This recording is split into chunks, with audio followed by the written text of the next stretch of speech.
Quel est le pire match dans les styles d'attachement? Je suis Anissa, j'accompagne les couples, écoute bien ce que j'ai à dire. Le pire match, j'en ai souvent parlé dans les styles d'attachement, c'est un évitant anxieux avec un évitant.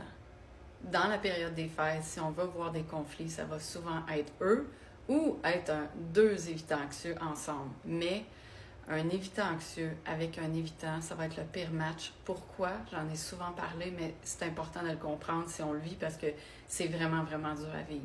Un évitant anxieux, sa plus grande blessure est au niveau de la confiance. Donc, ces gens-là ont besoin d'être vus, entendus, écoutés, compris. Ils ont besoin de votre attention et ils ont besoin de savoir que vous allez répondre à leurs besoins de la façon que eux en ont besoin. Ils vont vous tester constamment. Quelqu'un qui a un style d'attachement évitant, c'est quelqu'un qui veut la paix, quelqu'un qui a été souvent négligé ou pas écouté ou minimisé dans ses émotions quand il était enfant. Donc, ils n'ont pas eu la chance de beaucoup développer ça. Ils ne savent pas comment, ils ne veulent pas aller là. Tout ce qu'ils veulent, c'est l'harmonie, la paix. Et ils veulent rester souvent en surface parce que c'est tout ce qu'ils connaissent. Ils ne savent pas que si on va en profondeur, on peut retrouver la paix et l'harmonie. Ils connaissent ça surface level.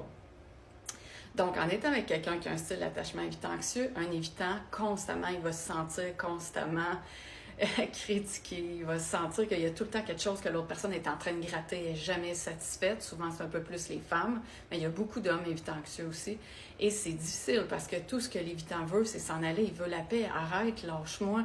Et l'évitant anxieux ne comprend pas ça. Lui, il se dit, ben la personne ne m'aime pas, ça m'aimait, elle ne réagirait pas de même, il répondra à mes besoins. Pourquoi qu'il ne répond pas? Il veut tout le temps s'en aller. Puis l'évitant, il est là, arrête, genre, je suis plus capable.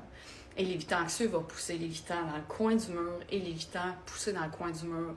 Là, il peut sortir son caractère. Là, il peut vous péter une coche solide. Il y en a qui vont juste se retirer, mais il y en a qui peuvent devenir aussi méchants, vous dire des affaires s'ils sont pris dans le coin du mur. Et un évitant anxieux peut avoir une langue de vipère. C'est ceux qui sont connus pour s'ils se fâchent, ils vont être méchants. Ils vont vous sortir le dard, ils vont vous dire les affaires pour vous pousser au bout du bout du bout. Ils veulent votre attention, ils veulent que vous répondiez à leurs besoins. Ils ne savent pas comment vous l'exprimer. Souvent, ils vont se sentir coupables, ils vont se sentir mal. Souvent, ils vont finir par s'excuser, pas tout le temps, mais souvent. Et vous comprenez le cycle.